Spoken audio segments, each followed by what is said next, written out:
नमस्कार, आप देख रहे हैं A1 छत्तीसगढ़ और आपके साथ मैं हूं आशीष तिवारी। कुसमी पुलिस ने बीते दिन दो अलग अलग जगहों पर कार्रवाई की है। दो मामलों में नशे के रूप में उपयोग होने वाले अवैध इंजेक्शन और दूसरे मामले में अंग्रेजी शराब जब्त की है। मुखबिर की सूचना पर विवेक गुप्ता की पल्सर मोटरसाइकिल से 21 नग अवैध प्रतिबंधित इंजेक्शन बरामद किए गए हैं। वहीं अवैध शराब के भंडारण करने की खबर पर छापेमारी की गई, जहां पर अंग्रेजी शराब बरामद की गई है।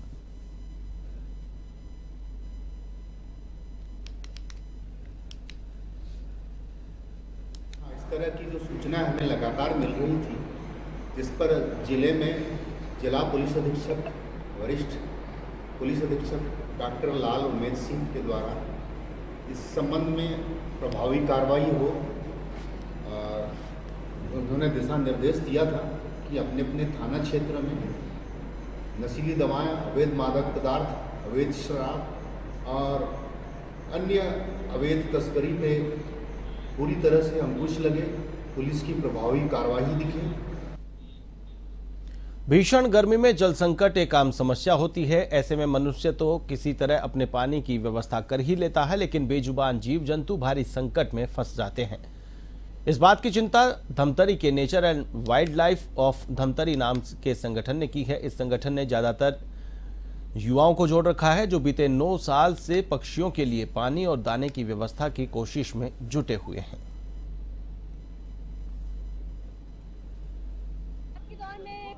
बेजुबान पक्षियों का ध्यान रखना इसलिए जरूरी है कि देखो, इंसान अपनी जरूरतें बोलकर बता देता है, लेकिन ये बेजुबान अपनी जरूरतें बता नहीं पाते। और हर साल हमारे धमतरी या जहाँ भी आप देखेंगे, गर्मी की वजह से पक्षियों की मृत्यु हो जाती है, क्योंकि उन्हें प्रॉपर पानी नहीं मिल पाता। और जो लोग अपने घरों में प्लास्टिक के बर्तन में रखते हो, पानी उतना पीने लायक ठंडा नहीं रहता। तो हमारा मेन मकसद यही रहता है कि हम मुफ्त सकोरे का वितरण करें, जिससे पक्षियों को ठंडा पानी पहुँच सके।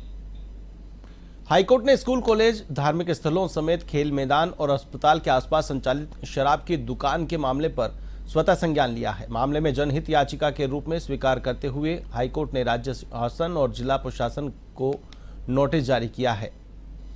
कोर्ट ने नोटिस जारी कर संचालित शराब दुकानों की स्थिति और जनहित को ध्यान में रखकर जवाब पेश करने को कहा है।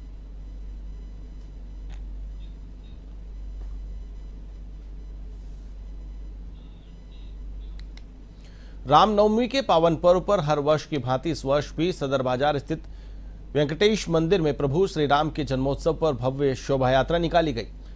इस शोभा यात्रा में नयनाभिराम झांकियों के अलावा बैंड बाजा और भजन मंडली ने भक्तिमय संगीत से पूरे शहर को राममय कर दिया। जगह जगह पर प्रभु राम के जयकारों के साथ बड़ी संख्या में राम भक्त इस शोभा यात्रा में शामिल हुए। वहीं इस शोभा यात्रा में जीवंत झांकियां आकर्षण का केंद्र बनी हुई थी। शोभा यात्रा शहर के मुख्य मार्गों से होते हुए वापस वेंकटेश मंदिर में आकर समाप्त हुई।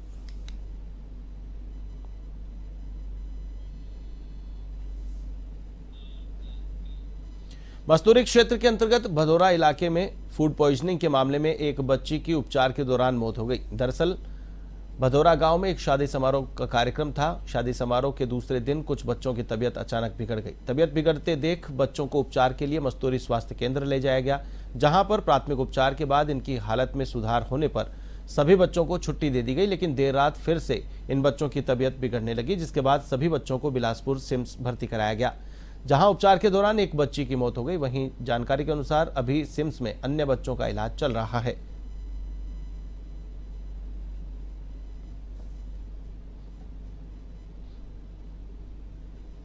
इनके द्वारा यह मिली है हमको कि इनके यहाँ 14 तारीख को इनकी बुआ की लड़की की शादी था, जिसमें बाराती आए थे। और उसमें स्वाभाविक है, शादी में खाना वाना बनता ही है। अब इनके रात में खाना वाना खाए, उसके बाद बाराती लोग तो चले गए। फिर 15 तारीख को इनके घर में पुनः सुबह खाना बनी और कुछ जने खाए, कुछ जने नहीं खाए। लेकिन जो नहीं खाए थे, जो बच्ची लोग, उनका भी अचानक तबीयत खराब हो गई, जिसको इन लोग मस्तूरी की हॉस्पिटल में सामुदायिक स्वास्थ्य केंद्र में ले जाके इलाज करवाए। लोकसभा चुनाव के लिए धमतरी में आगामी 26 अप्रैल को मतदान होना है। इसके लिए निर्वाचन आयोग लगातार ट्रेनिंग करवा रहा है।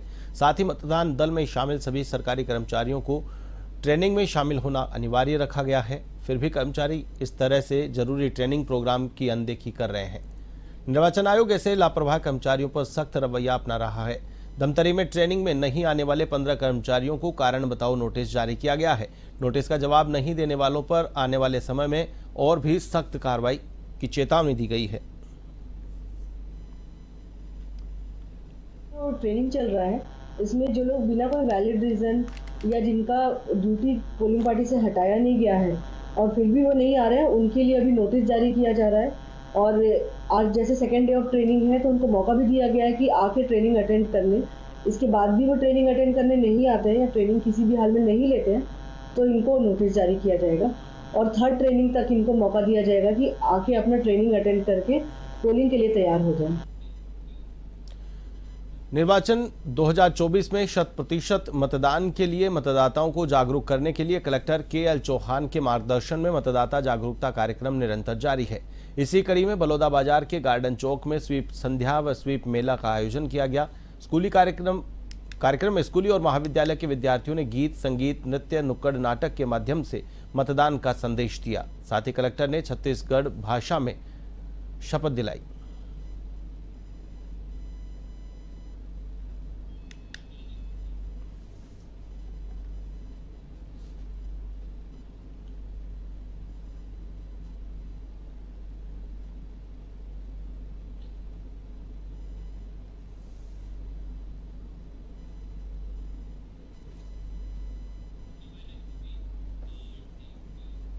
शहर के बीचों बीच मुख्य बाजार में अचानक कई दुकानों के शटर और सामान सहित कई हिस्सों में बिजली का करंट तोड़ गया।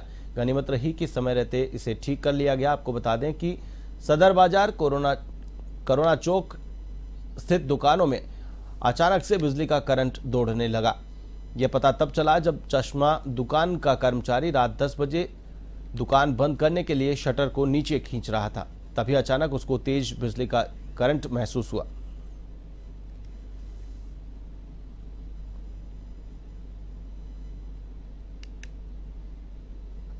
मिला कि करोना चौक में 4-5 दुकानों में करंट आ रहा है करके, तो हमारे आते तक अधिकारियों द्वारा लाइट बंद करा दिया गया था। फिर हमने लाइट चालू करा के देखा तो चेक करने पे पाया गया कि यहाँ पे सुनैना चश्मा घर का सर्विस केबल जो ट्रांसफार्मर के डिस्ट्रीब्यूशन बॉक्स पे लगा था, बारी बारी से एक एक फेस काटने में पता चला कि उनका जो नीला वाला फेस था उसमें से करंट फैल रहा था। तो उस नीला वाले फेस को काटने के बाद पुनः लाइन पूरी तरह से चालू करने के बाद करंट बंद हो गया है।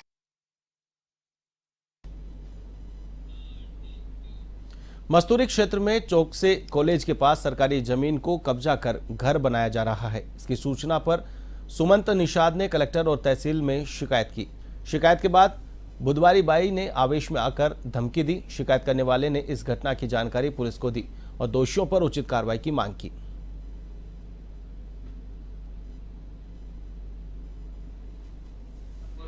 शिकायत की गई थी बुधवारी ट्रेवर्स के ऊपर में, जिसमें वो बेजा कब्जा में अपना मकान बना रहे हैं, जबकि उनके पास 3 एकड़ भूमि है, उनके पास पर्याप्त जगह है, तो भी हमारे यानी आने जाने वाले मार्ग में वो कब्जा कर रहे हैं। और ये शिकायत मीडिया बंधु के सामने आने पर वो बौखला गए और मुझे जान से मारने की धमकी देने लगे।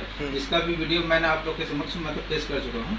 और मेरे द्वारा शिकायत किया गया था जोन ऑफिस में और एसपी ऑफिस और कलेक्टर ऑफिस और तहसील ऑफिस में ऑलरेडी मैं कंप्लेन कर चुका हूँ। तोरा पुलिस में भी इसका कंप्लेन जा चुका है, बट किसी अधिकारी द्वारा अभी तक कोई कार्रवाई नहीं किया गया है। अगर मेरे ऊपर किसी भी प्रकार का अगर कुछ होता है तो इसका पूरी जिम्मेदारी अभी के वर्तमान अधिकारी होंगे। दुर्ग में चैत्र नवरात्र की नवमी पर शहर में प्रमुख देवी मंदिर में ज्योति कलश शोभा यात्रा निकाली गई। इस दौरान लोग दर्शन के लिए पहुंचे। रामनवमी की शोभा यात्रा शहर के प्रमुख व्यस्ततम मार्गों से निकाली गई, जिसका कई जगहों पर भव्य स्वागत किया गया।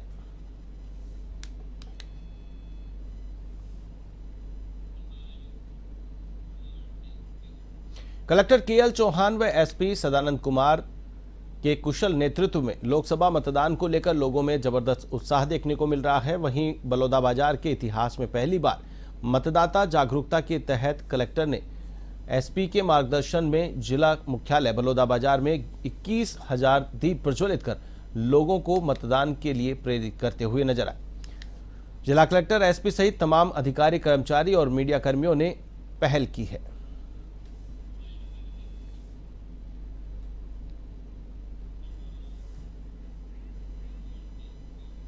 एवं छत्तीसगढ़ में फिलहाल के लिए बस इतना ही। मुझे दीजिए इजाजत। नमस्कार।